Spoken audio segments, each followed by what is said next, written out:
We're loaded up on questions for a 2022 draft mailbag. Let's get into it. You are Locked On Bengals, your daily Cincinnati Bengals podcast. Part of the Locked On Podcast Network, your team every day.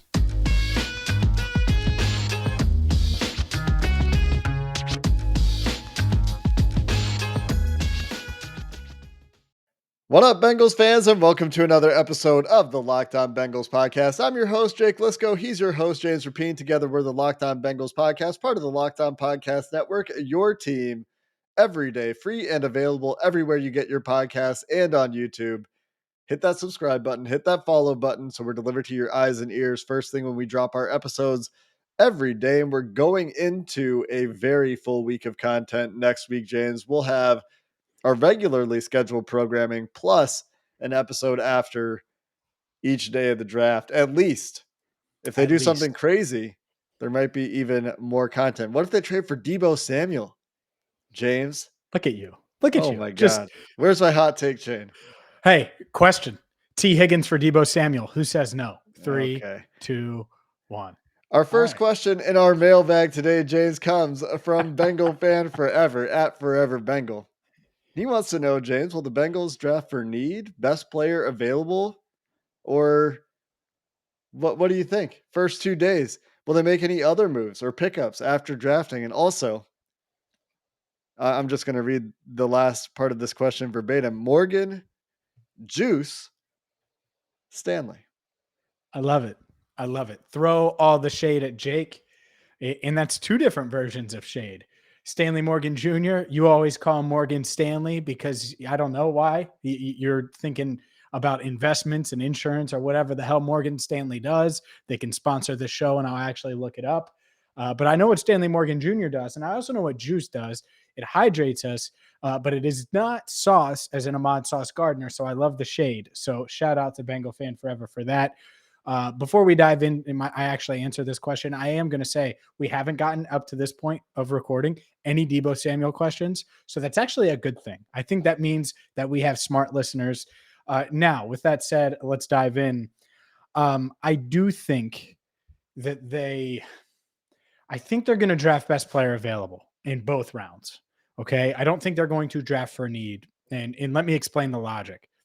I think they want to draft a corner in the first round, 31st overall.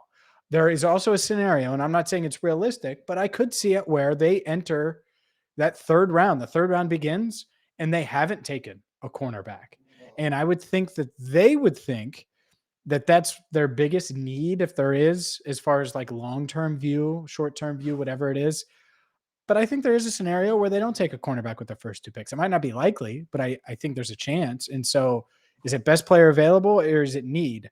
I think there's always a mix and they want to mix the 2. But if I had to pick one, especially with where they're drafting at the end of each round, I don't think they have a choice. I think they're going to have to go best player available. That doesn't mean they're going to take a quarterback, but I think there's like 5 different positions that they could take at 31. You know, when you talk about offensive line, center guard, it's one position. Tight end, probably not, but it is a need. So maybe in round 2, that could be best player available. Interior defensive line, cornerback, safety, edge. I mean, so there's at least 5 there and 6 if you count tight end in round 2. So I think there's a lot of ways they could go, and I'm going to say best player available. Yeah, I think it'll be best player available within a group of positions. I think that if there are similarly graded wide receiver versus any defensive player, essentially, the tiebreaker Linebacker? is, I think even linebacker, the tiebreaker is going to the defensive player. If they pass on Chris Olave for a linebacker, I'm going to fight people. we could have a fun show with that, I guess. Yeah. But I'm not saying Chris Olave, but maybe Sure. it's another. And he won't be there. For very likely would not. But there are a lot of good first round wide receivers. I think the over under on wide receiver is 6.5 or 7.5, one of the 2. And Hammer so the over. Not if it's 7.5. It's I think it's 5.5 at best, 6.5. I'm hammering the over. I think 7. If it's 5.5, yeah, I like the over as well. But point is, it's going to be what it always kind of is for this team. except for maybe the Billy Price pick, where they're going to draft the Ugh, BPA within a certain set of positions that they yeah. think marries up value and need as best they can, right? Because if BPA is narrowly a wide receiver versus an edge player, which is something that could definitely happen, I think they'll go to the edge player or the interior defensive lineman to your point, or any of those defensive positions you mentioned. And Olave would be the exception where he could end like there's a chance he's like the 10th player on their board and could Yeah, be far and away the best right. player available. So that if it's Burks, well, okay, they're Well, probably but not we don't know taking, what their board looks like either. sure. Like my point is only if they're close on their board, Yes. tiebreaker is Ty- going to defense. yeah. Yeah. Or the offensive lineman or whatever over wide receiver, of course, especially in Yes. that scenario. But speaking of defense, our next question comes from my man, Andre Edwards. Shout out to Andre. I know he's a loyal listener at Whoday or at Andre Edwards 06. He's Whoday Dre on Twitter. The last time the Bengals drafted defense in the first 4 rounds was in 1998, Andre, by the way, because you didn't include the year. You were old enough to remember that, old man. They took Takeo Spikes, Brian Simmons, and I almost said Andrew Hawkins, Artrell Hawkins, who I used to work with, and Steve Foley. What are the chances that this is the next draft that happens? Jake, do you think they go defense with their first 4 picks? I think that's too many picks. I don't think it'll be 4 straight defensive players to start the draft, but I could easily see 2 straight defensive players to start the draft. I think it'll be similar to the last couple of years where they went opposite of their free agency approach in the first 2 rounds and then went back to the side where they were aggressive in free agency in the 3rd and maybe 4th round. So I I know that's a heuristic. Maybe that's lazy on my part, but they've got a very clear pattern.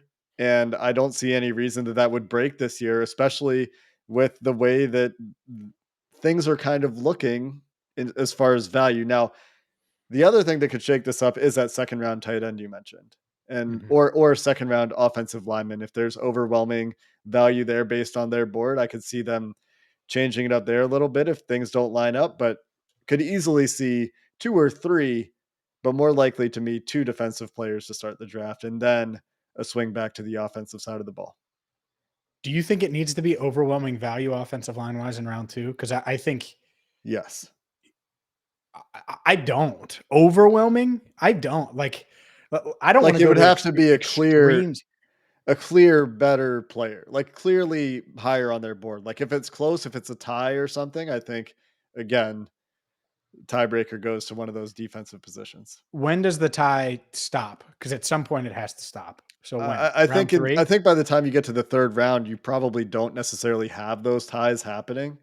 Yeah. It's probably clearer at that point because a lot of times you'll hear teams and you'll talk to teams and they'll say, "Yeah, we had a clear second round on this guy that made it to us in the 3rd round." And by that point, Mhm. divisiveness or diversion of paths on different boards across the league, I think, is enough that I don't think that that really happens as much. But yeah, I would say 3rd round.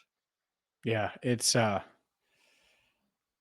I don't know. I'm more on the offensive line side as we know it. But that being said, I think 3 defensive players is realistic. I could see Yeah, a scenario where I'm just going to use him. If they take Logan Hall round 1, could they go corner round 2? Absolutely. All right, let's flip it. If they take Kaiir Elam round 1, could they go with the defensive lineman round 2? I think that's pretty realistic based on what we've seen. And so if that happens in round 3, is there a chance that an edge player is the best player available? Like I think that's pretty realistic. I think there's a path for that. And so yeah, I would say 3. 4 is pretty unrealistic because by then you're opening up the like in round 4, wide receivers at least on the table by then. Worst case, tight end is on the table by then. Offensive line, that might be the sweet spot actually for an interior lineman. One of those guys might fall that you don't expect to fall. So yeah, I think 4 is unrealistic. 3 could happen. 2 is probably the most likely scenario. But yeah. that's the fun part when you're especially when you're drafting late in rounds. It's really unpredictable. I think even by round 4, backup quarterback is on the table. We have a question about where we rank that need for Oh. backup cornerback and some other things. We'll continue our mailbag coming up next. If you want to look cool like Jake Liscow when he said juice, that's just me trying to make fun of Jake Liscow for saying juice. Either way, you need to get to shadyrays.com because Shady Rays is an independent sunglasses company that gives you quality shades, high-end looking shades that are quality made and going to hold up well for less. Don't spend hundreds of dollars when you can get Shady Rays. And by the way, Shady Rays includes lost and broken protection for every pair. They're going to send you a brand new pair. If you lose them, no matter what happened, give them a try. And if you don't love them, you'll pay nothing. It's that simple. Plus, 10 meals are donated to fight hunger in America when you shop with Shady Rays exclusively for our listeners. Go to shadyrays.com. Use promo code locked on. You're going to get 50% off 2 or more pairs of shades today. It's that simple. You go to shadyrays.com. You're going to find 2 pair, probably more than 2 pair that you love. And when you check out, use promo code locked on. You're going to get 50% off. And it's not just 2 pair, 50% off 3 pair, 4 pair, 5 pair. Heck, you can buy Jake a pair and me a pair right now at shadyrays.com. Promo code locked on to get 50% off. We're also brought to you today by BetOnline, your number one sports for all things betting info, betting stats, sports info, you name it. Find all of the latest sports developments, league reviews, and news, including the basketball playoffs that I know James is watching keenly, and you may be too, as that's the most exciting thing happening in sports right now, besides the NFL draft, as far as I know. And speaking of the NFL draft, they'll have all of your information for NFL draft props and more over on BetOnline, your continued source for all of your sports wagering information, from live betting to playoffs, esports, and more. So head over to the website today, learn about those trends in action at BetOnline, where the game starts. All right, James, let's quickly jump ahead on the mailbag. We'll come back to Brian's question, but first, I tease the backup quarterback conversation because I think backup quarterback is on the table this year. You need to survive a game without Joe. Hopefully that doesn't happen. Hopefully the improvements on the offensive line prevent that from happening. But Caleb at OSU_Bengals wants to know where you rank the need for drafting a backup quarterback.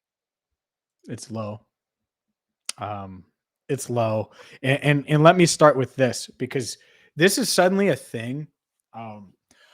I'll go the Bill Belichick route. He drafts a quarterback, develops him, and then sells him for more.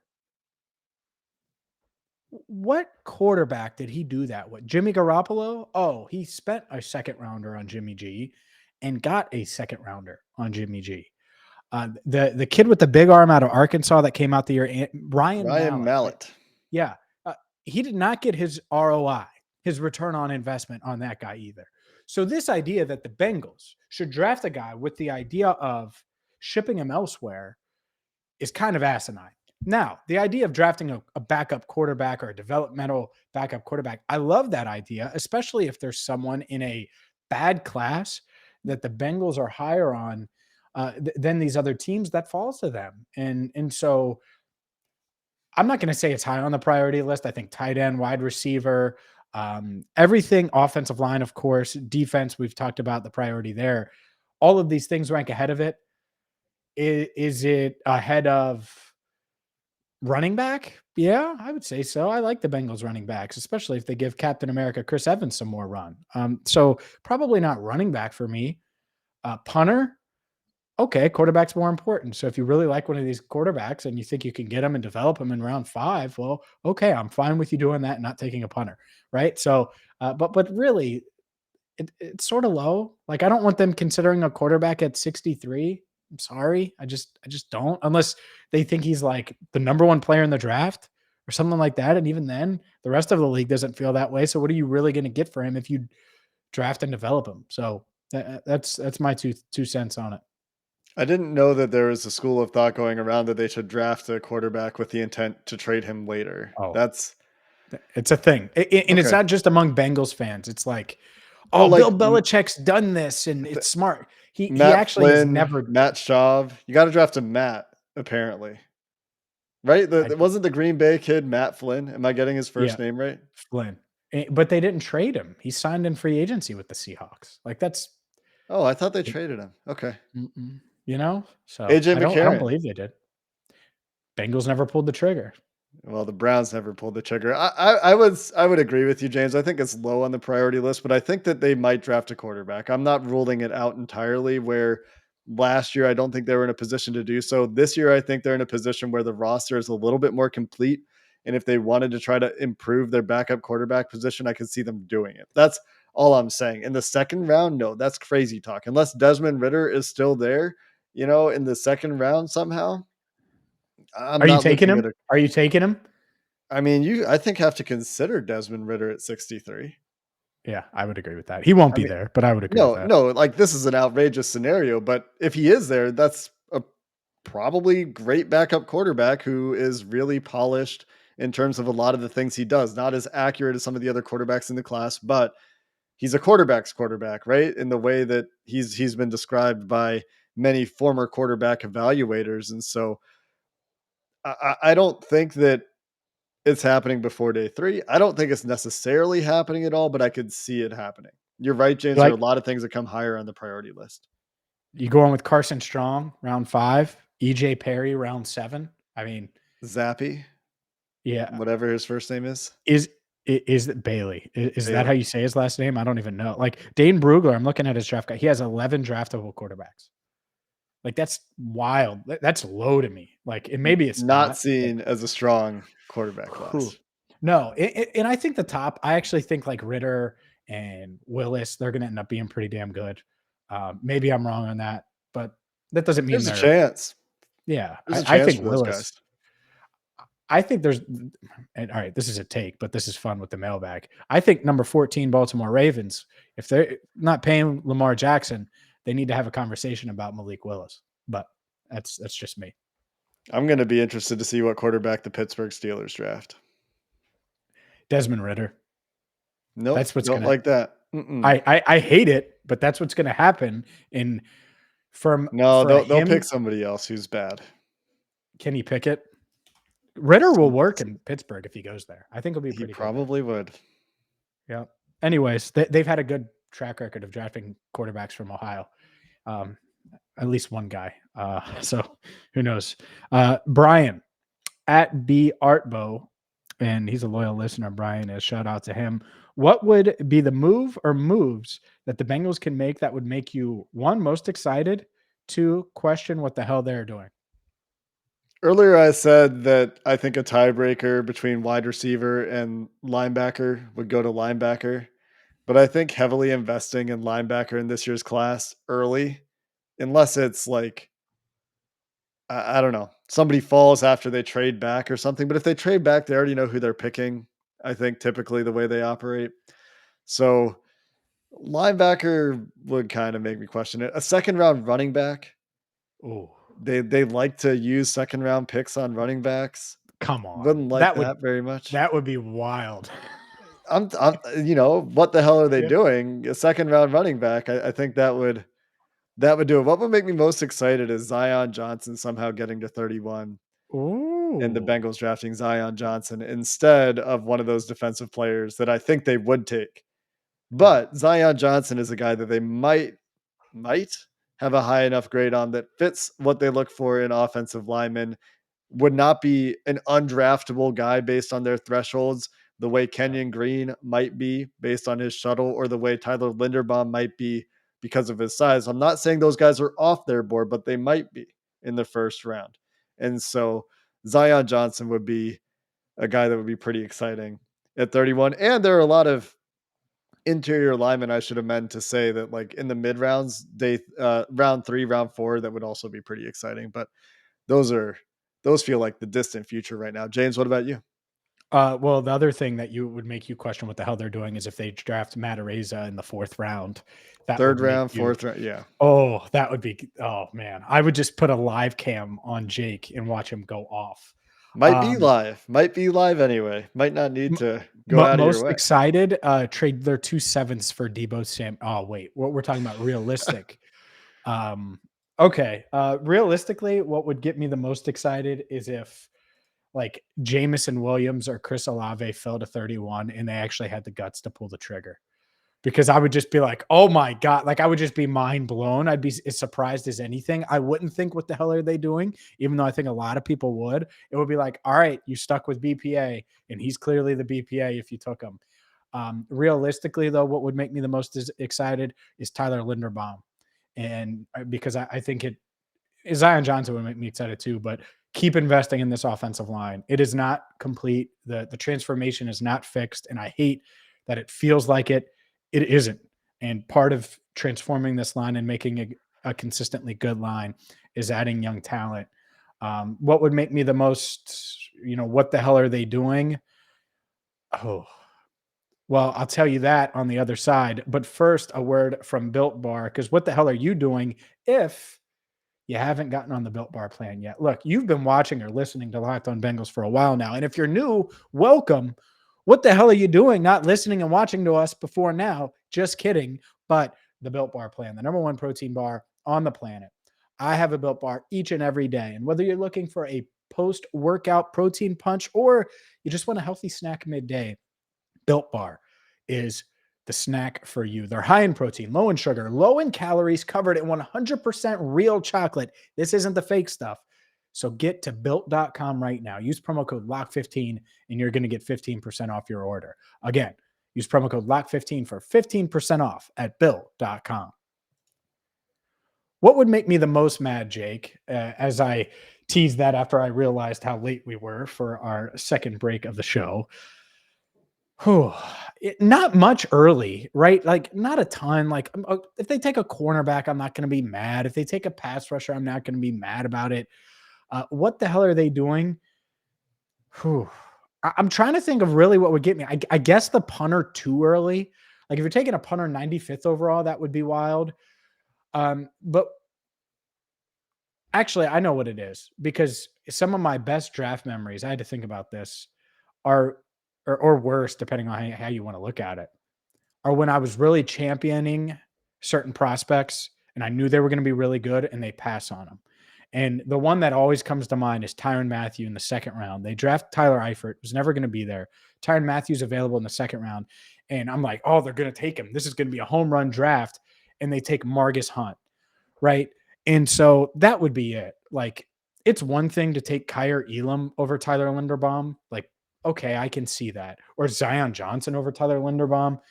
If they take like Bernard Raymond over Tyler Linderbaum or some like project guy, and there aren't many defensive players that I viewed that way, but it's like this project that I'm like, what are you doing? Like, that's ridiculous. And then it doesn't end up working out. It's going to really bug me, but it would bug me on draft day too, if that makes sense. There aren't many projects that I view that way, but I think Raymond's one of them. Here's a couple of realistic recent scenarios. The Bengals draft Jackson Carman.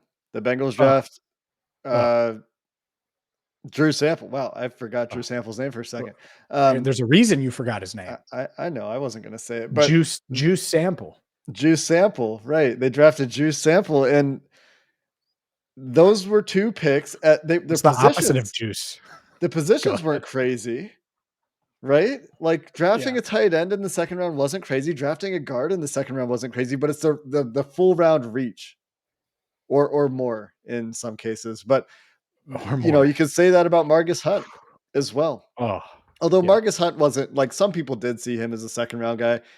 I think it was a pretty big stretch to see Jackson Carman as a second round guy. There might have been a few people, but mostly he was third or later from what I recall. Drew Sample was like a fifth round guy, fourth round guy that year. So that's what would, if they pull another one of those in the second round, and they have a history of being either, boom or bust in the second round, let's hope this is one of the boom years. Let me ask you this. Would this make you say, what the hell are they doing? Or would this make you excited? Or what would this make you? I joked about the Deebo Samuel thing, but the Bengals are in a similar situation with Jesse Bates. They're both former second round picks. Not that Bates wants a trade. I'm not saying that, but he needs to be paid. If that deal happened straight up, would you say, what the hell are they doing? They already have to pay T. Higgins and Jamar Chase down the line. Or would you be excited about the possibility of a trio, a quartet, I guess, of Boyd, Deebo, Chase, and Higgins? I don't think I would like it. I mean, I get why it would be exciting for the offense, but if you're trading Bates, I think that I would want to get a long-term asset back.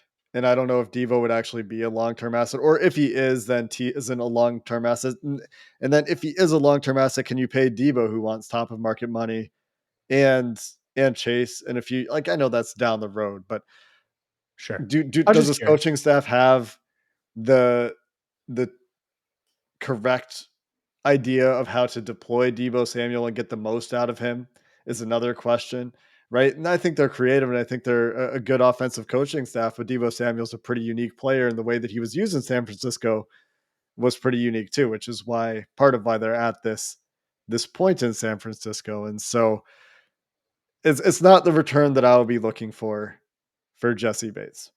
So it'd be more of a what the hell are you doing? Yeah.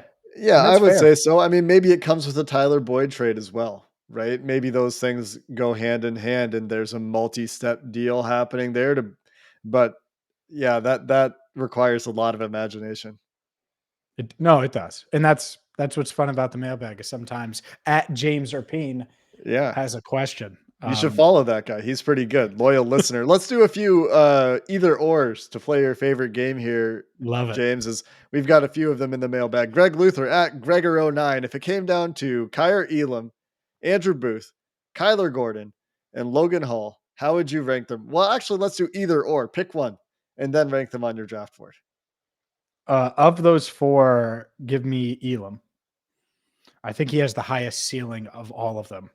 And it's first round, give me ceiling. That being said, it's close because it's Elam.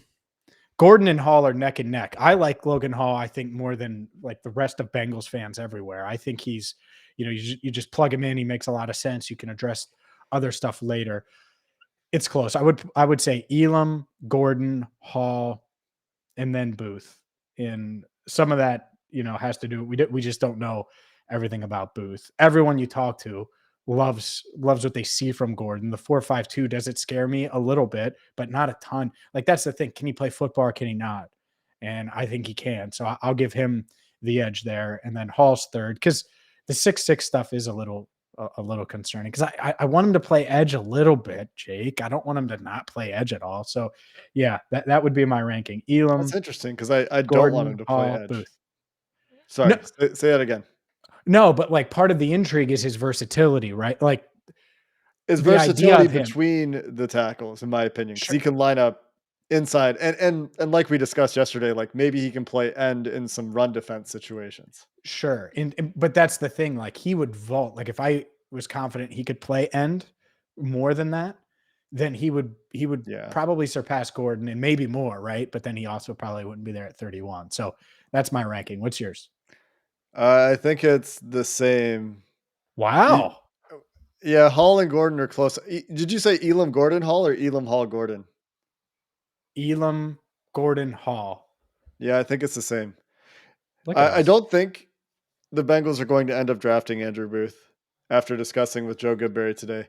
He pointed out to me the Bengals have never drafted a first round corner that hasn't tested.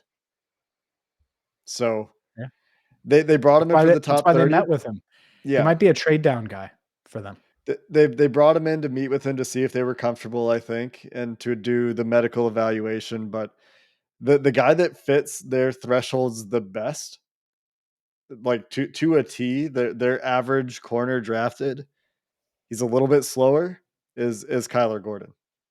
Except Mhm. Kyler Gordon moves better, like changes direction better His quickness. Yeah. than anyone they've drafted since like Leon Hall. Yeah. No. Another either or. Yeah, you have another one? Go ahead. Daniel Ferris at Daniel_Ferris 30. Tyler Linderbaum's gone, James. I'm sorry, but Zion Johnson, Kaiir Elam, Devontae Wyatt, Logan Hall. Who and why? Zion Johnson. It's all about letting Joe cook and dropping 50. And that's what I want to do. You notice how that number changed from 30 to 50. We're about to light up some scoreboards in my mind. If I'm Brian Callahan, that's what I'm thinking, right? If I'm Zach Taylor, and that's why I'm like, give me a little Zion Johnson in my life. But I'll rank these guys. Zion Johnson 1, Kaiir Elam 2. Then it's still Hall. I got to go with Hall, and then it'll be Devontae Wyatt. Sorry, Bengals fans. I know you love Wyatt, but he's fourth. I found Mike to be pretty persuasive yesterday, and I really like Logan Hall, and he's younger, and I think the ceiling might be higher, but I agree with everything he said, except maybe Devontae Wyatt's ahead of Logan Hall today. Maybe he's not tomorrow. You know, that's kind of how that It's one's working in tough. my head right now. And the beauty of it is that there is some beauty in the odds of them having to make that decision are slimmer because they're at 30, 31 rather. So there's going to be 30 guys that are taken ahead of them. The downside is they don't get their pick, right? But sometimes picking's hard. And if I was on the clock with those guys, it would be tough between Zion and Elam. I would take Zion. Tested great. I think if you give him, you put this young guard that's motivated, that is an elite athlete with Frank Pollock, and you let him go, that's how you become an offensive line factory. And that's what the Bengals need to do if they want to be, dominant for the next decade with Joe Burrow. Worth noting with Zion Johnson that he tested better than a lot of people thought he would. So whether that athleticism shows up on the field, I I don't know. know that it does to the degree that he tested. In fact, I'm pretty certain it doesn't. He's like not terribly fast, especially pulling like out of his stance to get around when he pulls. I think the Bengals would pick Kaiir Elam. Although Yeah. Zion Johnson may be the overwhelming value for them at guard because he hits all the marks for testing and he has good film. And if they took Elam, I wouldn't be mad at it. Like you just, It's close enough, right? what would make me say, what the hell though, is if Zion Johnson's there and they take an Andrew Booth, or if Zion Johnson and Tyler Linderbaum are there and they take insert defensive player that you feel like is like 45th. The Right. And incomplete not, profiles or the reaches, yeah, those are not going to make you feel great. yeah. So that would be the other side of it. But yeah, man, I like the either ors. The either ors are fun. We're gonna have to incorporate those probably in every show going up to the draft. It's just Yeah. fun. Well, we'll try to sneak him in. We'll have a lot of content next week, as we mentioned. So Duke Tobin talks to the press on Friday. So we'll cover that at some point for Sunday's show. We're going to get Zach Taylor talking to the media on Monday. So we'll talk about what Zach has to say ahead of the draft.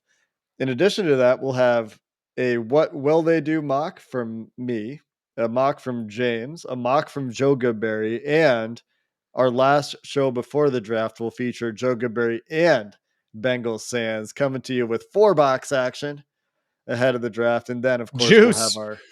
It's gonna bring the juice, baby. A juice for everybody Okay. Then except we'll Jake have Liscow. I'm going to get juice for all of the shows next week and I'm just gonna get drink it on sauce. camera.